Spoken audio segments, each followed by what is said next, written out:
പ്രിയ ബന്ധുജനങ്ങളെ, സുഹൃത്തുക്കളെ, നമുക്ക് കുറച്ച് നമ്മുടെ പുരാണ കഥാപാത്രങ്ങളൊന്ന് പരിചയപ്പെട്ടാലോ? കഥകൾക്കുള്ളിലെ കഥകൾ എന്ന് പറയും. എല്ലാവർക്കും എല്ലാ പുരാണങ്ങളിലെ എല്ലാ കഥാപാത്രങ്ങളുടെയും എല്ലാ കാര്യങ്ങളും അറിയണമെന്നില്ലല്ലോ. അപ്പൊ നമുക്ക് കുറച്ച് ഇത് നോക്കാമെന്ന് വിചാരിക്കുന്നു. അപ്പൊ നമുക്ക് ആദ്യമായിട്ട് യുധിഷ്ഠിരനെ കുറിച്ചൊന്ന് തുടങ്ങിയാലോ? യുധിഷ്ഠിരൻ മഹാഭാരതത്തിലെ നല്ലൊരു കഥാപാത്രമല്ലേ? അദ്ദേഹത്തിന്റെ കഥ നമുക്ക് നോക്കാം. അതാണ് പറയുന്നത്. ശ്രീകൃഷ്ണ ഭഗവാൻ മഹാഭാരതത്തിന്റെ കേന്ദ്ര ബിന്ദുവാണല്ലോ. ഭഗവാനല്ലേ മഹാഭാരതത്തിന്റെ കേന്ദ്ര ബിന്ദു. ഭഗവാനെ തൊട്ടിട്ട് അല്ലാതെ ഒരു കഥ മഹാഭാരതത്തിലില്ല. അനേകം അമാനുഷിക ലീലകൾ നിറഞ്ഞതാണ് ഭഗവാന്റെ ജീവിതം. എന്തൊക്കെയാണ് ഭഗവാൻ ചെയ്തു കൂട്ടിയിട്ടുള്ളത് ആ ഒരു കാലഘട്ടത്തില്. അവിടുത്തെ ഉപദേശങ്ങൾ ഉൾക്കൊണ്ട് തദനുസരണമായി ജീവിക്കാമെന്നല്ലാതെ ഭഗവാൻ അനുകരിക്കാൻ, അതുപോലെ മാതൃകയാക്കാൻ സാധാരണ മനുഷ്യർക്ക് കഴിയുമോ? ഇല്ലല്ലോ. അത് കഴിയുകയില്ല. അത് വിചാരിക്കുന്നത് തന്നെ വെറും വ്യാമോഹമാണ്. ഭഗവാനെ ഭജിക്ക, ഭഗവൻ നാമം ജപിക്ക എന്നല്ലാതെ നമുക്ക് ഭഗവാനെ പോലെ ആവാൻ നമുക്ക് പറ്റില്ല. ഉറപ്പല്ലേ? 100%, 101% ഉറപ്പാണ് ആ കാര്യം. ജനങ്ങൾക്ക് മാതൃകയാക്കാൻ സർവഗുണ സമ്പന്നനായ ഒരു മഹാത്മാവിനെ വ്യാസാചാര്യൻ മഹാഭാരതത്തിൽ അവതരിപ്പിക്കുന്നുണ്ട്. അങ്ങനെ ഒരാളുണ്ട്. അതാരാ? യുധിഷ്ഠിരൻ. യുധിഷ്ഠിര മഹാരാജാവ് അനുഭവിക്കാത്ത ദുഃഖങ്ങളില്ല. ഒരു മാതൃകാഭക്തനെയും ഒരു മാതൃകാ ഭരണാധികാരിയെയും ഒരു മാതൃകാ ഭർത്താവിനെയും ഒരു മാതൃകാ സഹോദരനെയും ഏതാണ്ട് നമ്മുടെ ശ്രീരാമചന്ദ്ര പ്രഭുവിനെ പോലെ നമുക്ക് ദർശിക്കാം. പക്ഷെ ഏകപത്നി വ്രതധരനാണോ എന്ന് വെച്ചാൽ അല്ല. അത് ഭഗവാനും ഇത് ഭക്തനും ആ വ്യത്യാസം ഉണ്ടല്ലോ. ഭീമനെ പോലെ തമോ ഗുണപ്രധാനിയോ അല്ലെങ്കിൽ അർജുനനെ പോലെ രജോ ഗുണപ്രധാനിയോ അല്ല. ഭീമന് പിന്നെ ഒന്നും പറയണ്ട, അത്രക്കും ആ തമോ ഗുണം കൂടുതലാണ് ഭീമസേനന്. അതുപോലെ അർജുനാണെങ്കിൽ രജോ ഗുണാണ് കൂടുതൽ എടുത്ത് പറയേണ്ട ഒരു ഭാവം. സത്വഗുണ പ്രധാനിയായ യുധിഷ്ഠിരന്റെ വ്യക്തിത്വത്തിന് സമാനമായ ഒരു ജീവിതം ഇതിഹാസ പുരാണങ്ങളിൽ തന്നെ ഇല്ല എന്ന് പറയാം. കുന്തിദേവിക്ക് ചെറുപ്പകാലത്ത് ദുർവാസാവിന്റെ വരാനുഗ്രഹത്താൽ ലഭിച്ച ദേവാംശഭൂതരായ പുത്രരാണ് പാണ്ഡവരും അതുപോലെ തന്നെ കർണൻ. നമുക്കറിയാം, കർണൻ കുന്തിദേവിയുടെ ആദ്യത്തെ ആരുമറിയാതൊരു പുത്രനാണ്. ദുർവാസാവ് ഉപദേശിച്ച സവിതാവിന്റെ മന്ത്രം കൊണ്ട് സൂര്യതേജസ്സോടു കൂടിയ കന്യകയായ സമയത്ത്, കുട്ടിയാണ് കുന്തിദേവി, അത്ര പ്രായമൊന്നും ആയിട്ടില്ല. അങ്ങനെ ഈ മന്ത്രം ഫലിക്കുവോ നോക്കണ്ടേ? നമുക്കും ഉണ്ടാവല്ലോ ചില സംശയം. ആ സംശയം കൊണ്ടാണ് കുന്തിദേവി അവര് സൂര്യഭഗവാനെ നോക്കിയിട്ടൊരു മന്ത്രം ജപിക്കേണ്ടി വന്നത്. അപ്പൊ സൂര്യ തേജസ്സോടുകൂടിയ കവചകുണ്ടലങ്ങളോടുകൂടിയ കർണൻ ജനിച്ചു. കുന്തി അന്ന് അവിവാഹിതയായിരുന്നതിനാൽ പേടിച്ചു. കുഞ്ഞിനെ പുഴയിലൊഴുക്കി. പാണ്ഡുവിന് വിവാഹം കഴിച്ച ശേഷം യമധർമ്മരാജാവിനെ ആവാഹിച്ച് ജപിച്ചപ്പോൾ ധർമ്മരാജന്റെ അംശമായി അവതരിച്ചതാണ് യുധിഷ്ഠിരൻ. 5 മന്ത്രങ്ങൾ കൊണ്ടുണ്ട്, വെറുതെയാണ് സൂര്യദേവനെ ആവാഹിച്ചിട്ട്. പാണ്ഡവരിൽ മൂത്തവനായ യുധിഷ്ഠിരൻ ചെറുപ്പകാലം തൊട്ട് തന്നെ ശ്രീകൃഷ്ണ ഭക്തനായിരുന്നു. പരമഭക്തനായിരുന്നു അദ്ദേഹം. എല്ലാ കാര്യവും കൃഷ്ണനുമായി ആലോചിച്ച് മാത്രമേ പ്രവർത്തിക്കാവൂ എന്ന് നിർബന്ധമുണ്ടായിരുന്നു. ഏതൊരു കാര്യം ആകുമ്പോഴും കൃഷ്ണനോട് ചോദിച്ചിട്ട് ചെയ്യാം, ഭഗവാനോട് ചോദിച്ചിട്ട് ചെയ്യാം. ഇങ്ങനെയൊക്കെയാണ് അദ്ദേഹം പറയാറ് പതിവ്. രാജസൂയ യാഗം നടത്തേണ്ടുന്ന കാര്യം പറഞ്ഞ സമയത്ത് അങ്ങനെ ശ്രീകൃഷ്ണന് രാജസൂയ യാഗം നടത്തിച്ചു തരുവാൻ സമയവും സൗകര്യവും ഉണ്ടോ എന്ന് അന്വേഷിച്ചു വരുവാനാണ് ശ്രീനാരദ മഹർഷി അദ്ദേഹം ദൂതനായി പറഞ്ഞയച്ചത്. യാദവ വംശത്തിൽ അവതരിച്ച ഭഗവാൻ യുധിഷ്ഠിരന്റെ അമ്മ കുന്തിയുടെ സഹോദരനായ വസുദേവപുത്രൻ എന്ന നിലക്ക് ബന്ധുവും കൂടിയാണല്ലോ. ദുഷ്ടനിഗ്രഹം നിർവഹിക്കുന്നതിന്റെ ഭാഗമായി ദുഷ്ടരായ ദുര്യോധനാദികൾ എന്ന സജ്ജനങ്ങളായ ധർമ്മപുത്രാദികളെ സംരക്ഷിക്കുവാൻ പല വിധത്തിലും പല തവണകളിലും ശ്രീകൃഷ്ണ ഭഗവാൻ അവരെ സഹായിക്കുകയുണ്ടായി. അതൊക്കെ നമുക്ക് അറിയുന്ന കാര്യങ്ങൾ തന്നെയല്ലേ. രാജ്യത്തിന്റെ ഭരണാധികാരത്തെ സംബന്ധിച്ച് നീതിയും ന്യായവും ഭഗവാൻ അവതരിപ്പിച്ചു. അതാണ് പ്രസിദ്ധമായ ഭഗവദ്ഗീത. കൗരവ സഭയിൽ അപമാനിതയാക്കുന്നതിൽ നിന്ന് പാഞ്ചാലിയെ ഭഗവാൻ സംരക്ഷിച്ചു. വനവാസകാലത്താണെങ്കിലോ ചതിയിലൂടെ ശപിക്കാൻ ദുർവാസവന് ദുര്യോധനൻ കാട്ടിലെത്തിച്ചു. അവിടെ എത്തിയില്ലേ ഭഗവാൻ? പാഞ്ചാലി നൽകിയ ചീരയില ഭക്ഷിച്ച മഹർഷിയുടെയും ശിഷ്യരുടെയും വിശപ്പടക്കി വിട്ടു, അല്ലെങ്കിൽ ശപിച്ച് ഭസ്മാക്കാൻ വേണ്ടിയിട്ടാണ് ഇയാള് പറഞ്ഞയച്ചത്. എന്തൊക്കെയാ ഇയാള് പറഞ്ഞതെന്നറിയാം?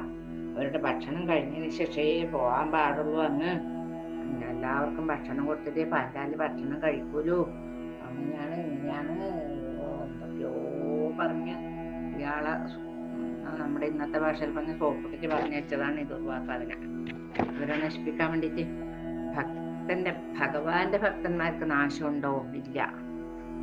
അങ്ങനെ അതേ സമയത്താണ് പാഞ്ചാലി കൃഷ്ണാന്ന് വിളിച്ചിട്ട് കാര്യം തന്നിട്ട് ഭഗവാൻ ഇവിടെ എത്തുകയും, പാഞ്ചാലി, കൃഷ്ണേ, ദ്രൗപദി, സഖി എന്നൊക്കെ വിളിക്കുക, പല പേരിലും വിളിക്കും ഭഗവാൻ. എനിക്ക് വിശക്കുന്നു എന്ന് പറഞ്ഞു. കഷ്ടായി. ഇപ്പൊ ഒരു കൂട്ടർ വിശപ്പും കൊണ്ട് കുളിക്കാൻ പോയിട്ടേ ഉള്ളത്. എൻ്റെ ഭർത്താവിൻ്റെ ഒരു എന്താണ് പറയാ, അടുക്കളയില് നോക്കാതെ കണ്ട് കാര്യങ്ങൾ ഇങ്ങനെ ഭക്ഷണം കഴിച്ചിട്ട് പോവാന്ന് പറയുന്ന ചില പുരുഷന്മാർ ഇന്നും ഉണ്ടാവും. അത് അടുക്കളയിലത്തെ കാര്യം അറിഞ്ഞിട്ട് വേണ്ടേ ഒരാളോട്, ഒരു അതിഥിയോട് ഭക്ഷണം കഴിക്കാമെന്ന് പറയുന്നത്? അത് ചെയ്തില്ല അദ്ദേഹം. ഒരുപാട്, എത്ര 1000-ഓളം ശിഷ്യന്മാരുണ്ടായിരുന്നു. അപ്പൊ പാഞ്ചാലി ഇങ്ങനെ ഇപ്പൊ അവര് കുളിച്ചിട്ട് ഒരു കൂട്ടം എന്ന് പറയുമ്പോ പാഞ്ചാലി ആകെ തകർന്നു പോയി, ഭക്ഷണം കഴിച്ചു പോയി. അപ്പം ഭഗവാനേന്ന് വിളിച്ചങ്ങ് കരയുമ്പോ വന്നിട്ട് പറഞ്ഞു, വല്ലാതെ വിശപ്പ് സഖി, എനിക്ക് എന്തെങ്കിലും തരുമോ? അപ്പൊ പറഞ്ഞത് കണക്കായി, ഇപ്പൊ ഒരു കൂട്ടർ ഇപ്പൊ വരും, ഞാൻ എന്ത് ചെയ്യേണ്ടത് ഭഗവാനേന്ന് പറഞ്ഞു. അതല്ലപ്പ, എന്തെങ്കിലും ആ പാത്രമില്ലേ, ഇത് ആ സൂര്യഭഗവാൻ തന്നൊരു അക്ഷയപാത്രം ഉണ്ടല്ലോ, എന്തെങ്കിലും ഇല്ലാതിരിക്കൂല. ഇല്ല ഭഗവാനെ, ഞാനത് കഴുകി കമിഴ്ത്തി വെച്ചു. എല്ലാം എനിക്കറിയില്ലേ സഖി, കഴുകിയൊന്നും അത്ര വൃത്തി ഉണ്ടായിട്ടുണ്ടാവില്ല. എടുത്ത് പറയുമ്പോ ഒരു ചീരയിലയുടെ ചെറിയൊരു അംശം അതിനെ പറ്റി കിടക്കുന്നുണ്ടായത്, ഭഗവാൻ തന്നെ പറ്റിച്ചു വെച്ചതായിരിക്കും. അപ്പൊ അത് എടുത്തു കൊണ്ടുവന്നു. അതുകൊണ്ടാ അത് തരൂ എന്നാണ് പറഞ്ഞത്. അത് തരും, അത്രയും വിശപ്പ്, അതെങ്കിലും അത് എന്നുള്ള ഉള്ളത് ഉള്ളോളെന്ന് പറയില്ല നമ്മളത് മാതിരി. അത് തരൂ എന്ന് അത് വാങ്ങിച്ചു. കുറച്ച് വെള്ളം ഒഴിക്കൂന്ന് പറഞ്ഞു. ആ കയ്യിൽ കുറച്ച് വെള്ളവും കൂടി, വായിലിട്ട വെള്ളം കൂടി കുടിച്ചിട്ടാകുമ്പോ ഈ ദുർവാസാവിനും ശിഷ്യന്മാർക്കും മിഷ്ടാന്ന ഭോജനം കഴിച്ച ഫലമായി പോയി. അങ്ങനെ അവര് ഇങ്ങോട്ട് വരാതെ പോയി. അങ്ങനെ ഒരു കഥ. ആ വിശപ്പെടുത്തിയിട്ട് വിട്ടു ഭഗവാൻ. അങ്ങനെ വനവാസകാലത്ത് പാണ്ഡവർ അലഞ്ഞു നടന്ന് വളരെ ക്ഷീണിച്ച സമയത്ത് ദാഹജലം കൊണ്ടുവരാൻ ധർമ്മപുത്ര അനുജന്മാരിൽ ആദ്യം ഇളയവനായ സഹദേവനെയാണ് വിട്ടത്. സഹദേവൻ പോയി വെള്ളം കോരിയം കുടിക്കുമ്പം ഒരു ശബ്ദം കേട്ടു, കുടിക്കല്ലേ, വെള്ളം കുടിക്കരുത്, അത് അപകടമാണ് എന്ന് കേട്ടു. അപ്പോ എന്ത് പറ്റിയേ എന്ന് വിചാരിച്ചു, എന്തായാലും ദാഹം തീർക്കട്ടെ എന്നിട്ട് ദാഹം കുടിച്ചു. അവിടെ വീണു. പിന്നീട് അനിയനെ കാണുന്നില്ലല്ലോ നകുല, നീ ഒന്ന് പോയി നോക്കുന്നു പറഞ്ഞു. നകുലൻ പോയി. ഇതേ മാതിരി വെള്ളം കുടിക്കല്ലേ, അപകടമാണെന്ന് പറഞ്ഞു. അത് കേൾക്കാതെ വെള്ളം കുടിച്ചു. രണ്ടാമത്തെ ആൾ വാഴ വെട്ടിയിട്ടതുപോലെ. മൂന്നാമത്തെ ആൾ അർജുനൻ വീരശൂര പരാക്രമിയായിട്ട് പോയി. വെള്ളം കുടിക്കല്ലേ എന്ന് പറഞ്ഞു, കുടിക്കരുത് എന്ന് പറഞ്ഞു. കുടിച്ചിട്ട് എന്താണ് ആരാന്ത് നോക്കാന്ന് പറഞ്ഞു വെള്ളം കോരി കുടിച്ചു. മൂന്നാമത്തെ വാഴത്തടിയും വെട്ടിയിട്ട പോലെ. അങ്ങനെ നാലാമത് ഭീമസേനൻ പോയി. ഗംഭീരൻ, ഞാൻ അങ്ങനെയൊന്നും ആവൂല എന്ന് പറഞ്ഞു പോയി. വെള്ളം കുടിക്കരുത് എന്ന് പറഞ്ഞു. വെള്ളം കുടിക്കാതെ, എനിക്ക് ദാഹം തീർക്കാതെ ഒന്നും ചെയ്യാൻ പറ്റില്ല എന്ന് വെള്ളം കോരി കുടിച്ചു. അവിടെ വീണു. 4 വാഴത്തട വെട്ടിയിട്ട പോലെ വീണു. അപ്പൊ അനിയന്മാരെ ആരെയും കാണാത്തത് കൊണ്ട് ഈ നമ്മുടെ ധർമ്മപുത്ര മഹാരാജാവ് തന്നെ വന്നു. തടാക തീരത്തെത്തിയപ്പോണ്ട് എല്ലാവരും ഇങ്ങനെ വെട്ടിയിട്ട വാഴ വേതാലും ഞാനും എൻ്റെ ദാഹം തീർക്കട്ടെ, വെള്ളം കുടിക്കാൻ ശ്രമിക്കവേ കുടിക്കരുത്, അനുജന്മാർക്ക് സംഭവിച്ചു തന്നെ നിങ്ങൾക്ക് സംഭവിക്കാതിരിക്കണമെങ്കിൽ എൻ്റെ ചോദ്യങ്ങൾക്കെല്ലാം ഉത്തരം പറയുക എന്ന് പക്ഷി പറഞ്ഞു. എന്നാ പിന്നെ ചോദിക്കൂന്ന് പറഞ്ഞു. അപ്പൊ പറഞ്ഞു, ആപത്തിൽ നിന്ന് മനുഷ്യനെ രക്ഷിക്കുന്നത് ആരാണ് എന്ന് ചോദിച്ചു. അപ്പൊ പറഞ്ഞു, അവന്റെ ധൈര്യമാണ് അവനെ രക്ഷിക്കുന്നത്, അല്ലാതെ ആര്? അപ്പൊ വായുവിനേക്കാൾ വേഗത എന്തിനാണ് എന്ന് ചോദിച്ചു. അപ്പൊ പറഞ്ഞു, മനസ്സിന്റെ തന്നെ. മനസ്സ് നമ്മളിപ്പോ ഇവിടെ ഒരു സ്ഥലത്ത് ഇരിക്കണ്ടെങ്കിൽ നമ്മുടെ മനസ്സ് എവിടെയൊക്കെ എത്തിച്ചു വരും, അതാണ് മനസ്സിനാണ് എന്ന് പറഞ്ഞു. പിന്നെ മനുഷ്യന്റെ ഏറ്റവും വലിയ സ്നേഹിതനാണ് ആരാണ് എന്ന് ചോദിച്ചു. അപ്പൊ പറഞ്ഞു, അവൻ നേടിയ അറിവാണ് അവന്റെ സ്നേഹിതൻ. അങ്ങനെ തുടർന്ന് 33 ചോദ്യങ്ങളും അവിടെ ഉത്തരങ്ങളും. അവസാനത്തെ ചോദ്യമായി ഒരു ചോദ്യം ചോദിച്ചു, നിന്റെ 4 അനുജന്മാരിൽ ഒരാളെ ഞാൻ ജീവിപ്പിക്കാം, അതാരെയാ വേണ്ടേന്ന് ചോദിച്ചു. അപ്പൊ പറഞ്ഞു, നകുലനെ. കാരണം എൻ്റെ മാതാവായ കുന്തിദേവിയുടെ ശ്രാദ്ധാദി കർമ്മങ്ങൾക്ക് ഞാനുണ്ടല്ലോ. ഇളയമ്മ മാതൃയുടെ കർമ്മങ്ങൾക്ക് വേണ്ടിയാണ് നകുലൻ ആവശ്യപ്പെട്ടത് എന്നും പറഞ്ഞു. ഞാൻ നിന്റെ പിതാവായ ധർമ്മരാജാവാണെന്നും നിന്നെ പരീക്ഷിക്കാൻ വേണ്ടിയാണ് മകനെ ഞാൻ ഇങ്ങനെയൊക്കെ ചോദിച്ചതാണെന്നും ഇതില് കൗരവാദികള് ആരാണ്?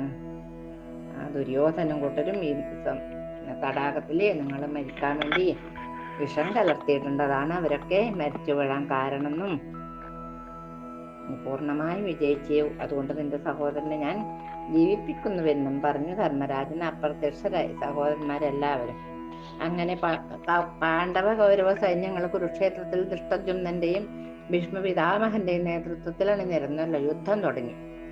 യുദ്ധം ആരംഭിക്കുന്ന അല്പസമയം മാത്രം, അത്രയേ ഉള്ളൂ. അപ്പൊ യുധിഷ്ഠിരൻ ശത്രുസേനയുടെ നേർക്ക് കാൽനടയായി ഇങ്ങനെ നടന്നു പോവേന്ന് ഒരു പേടിയില്ലാതെ. ജ്യേഷ്ഠൻ എന്താണ് കാട്ടുന്നത്, എങ്ങോട്ടാണ് ഇദ്ദേഹത്തിന്റെ പോക്ക് എന്ന് എല്ലാവരും അത്ഭുതപ്പെട്ടു. അതേ സമയത്ത് കൗരവ സൈന്യങ്ങൾക്കിടയിൽ വലിയ കൂക്കും വിളിയും. അവർ പരിഹസിച്ചു. ഭീരുവായ ഇദ്ദേഹം യുദ്ധം ഒഴിവാക്കാൻ ഭീഷ്മരോട് അപേക്ഷിക്കാനാണ് വരുന്നത്. കഷ്ടം കഷ്ടം എന്ന് കൗരവ സൈന്യത്തിലെ ആൾക്കാര് പറയാൻ തുടങ്ങി.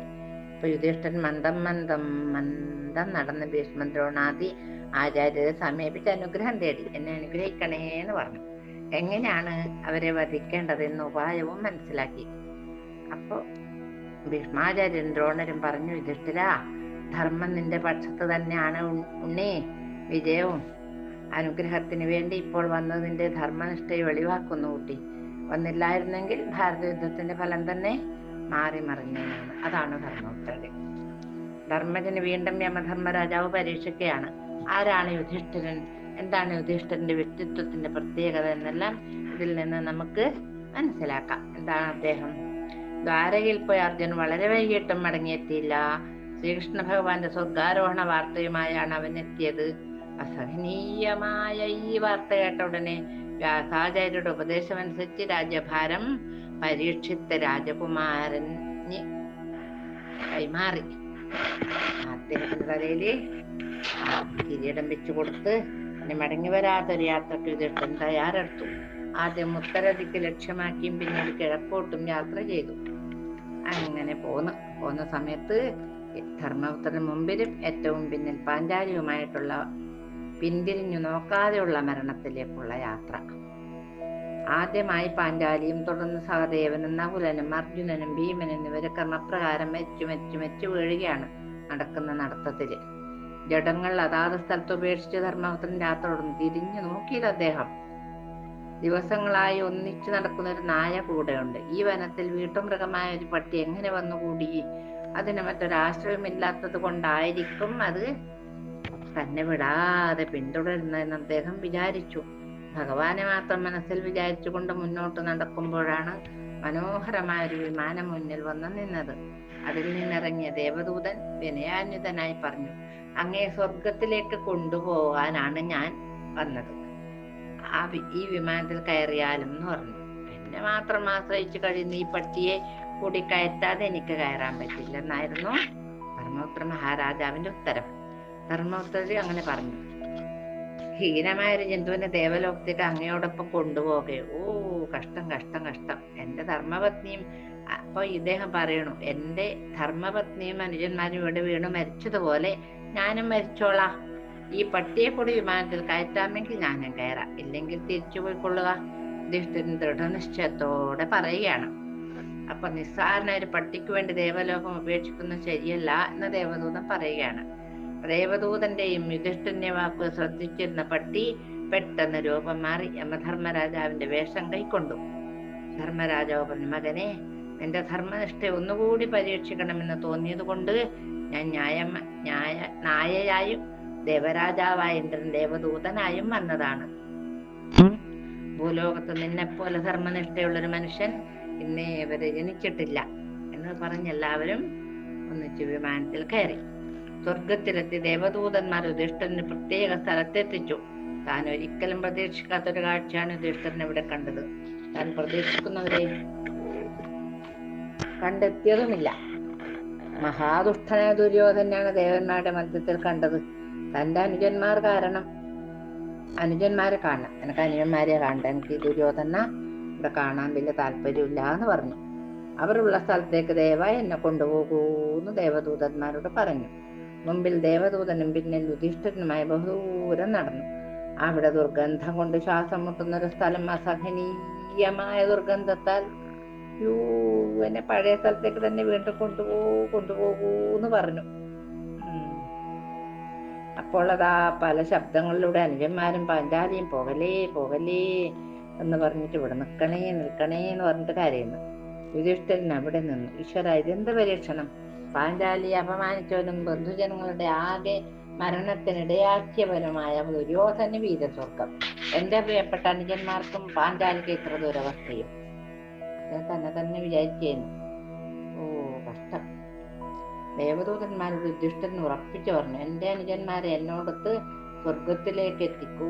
അവർ ഇപ്പോൾ അനുഭവിക്കുന്ന ശ്വാസമുട്ടൽ അവസാനിപ്പിക്കുന്നില്ലെങ്കിൽ ഞാനും അവരോടൊത്ത് ദുർഗന്ധം കൊണ്ട് വീർപ്പുമുട്ടുന്ന അന്തരീക്ഷത്തില് ഈ നരകത്തിൽ കഴിഞ്ഞു കൊള്ളാമെന്ന് പറഞ്ഞു. അപ്പൊ ശ്രീനാരദ മഹർഷി ഒരു പുഞ്ചിരിയോടുകൂടി പറഞ്ഞു, ധർമ്മജ, സ്വർഗത്തിൽ വൈരത്തിന് സ്ഥാനമില്ല കേട്ടോ. ഈ ദുര്യോധൻ വീരഗതി അടഞ്ഞവനാണ്, നിർഭയനുമായിരുന്നു. പഴയതൊക്കെ മറക്കൂ, ഇണങ്ങി കഴിയൂ എന്ന് പറഞ്ഞു. ഇവിടെ നിങ്ങളെ ഭൂമിയിലത്തെ പോലെ സ്പർദ്ധയോ അസൂയൊന്നും പറ്റൂല എന്ന് പറഞ്ഞു. ഇന്ദ്രാദികളായ ദേവന്മാരൊക്കെ ധർമ്മജന്റെ സമീപത്ത് വന്ന് ദുർഗന്ധത്തിന് പകരം സുഗന്ധം പരന്നു. ഇത് യുധിഷ്ഠിരനുള്ള 4ാമത്തെ പരീക്ഷണമായിരുന്നു. ഇന്ദ്രൻ ദേവന്മാരും ധർമ്മജനെ വിശദീകരിച്ചു കൊടുത്തു. ഇതാ ഈ ആകാശഗംഗയിൽ കുളിക്കൂ. ഇതിൽ കുളിച്ചവന് മനുഷ്യഭാവം ഇല്ലാതാകും. ശോകവും ആയാസവും വൈരവും തനിയേ ഇല്ലാത്ത സ്ഥിതി ഉണ്ടാകും. അങ്ങനത്തെ ഒന്നും ഇവിടെ ഉണ്ടാവില്ല. അതുകൊണ്ട് ഇതിലൊന്ന് കുളിക്കൂന്ന് പറഞ്ഞു. യുധിഷ്ഠിരൻ അവർ പറഞ്ഞ പ്രകാരം ആകാശഗംഗയിൽ സ്നാനം ചെയ്തു. അദ്ദേഹം ദുര്യോധനോടും മറ്റും ഒട്ടും വിദ്വേഷമില്ലാത്തവനായി. സന്താപം തീരെ വിട്ടുമാറി ശരിയായ സ്വർഗവാസം ആരംഭിക്കുകയും ചെയ്തു. യുധിഷ്ഠിര മഹാരാജാവ് അഹങ്കാരത്തിൽ നിന്നുദ്ഭവിക്കുന്ന രജോ ഗുണവും തജ്ജന്യമായ സ്വാർത്ഥ കാമനകളും രാഗദ്വേഷവുമാണ് ജീവാത്മാക്കളുടെ സംസാരബന്ധങ്ങൾക്കും പുണ്യപാപങ്ങൾക്കും സ്വർഗനരകങ്ങൾക്കുമെല്ലാം കാരണമെന്നും അതിനെ ഇല്ലാതാക്കാൻ സാധിക്കുന്ന യുധിഷ്ഠിരനെ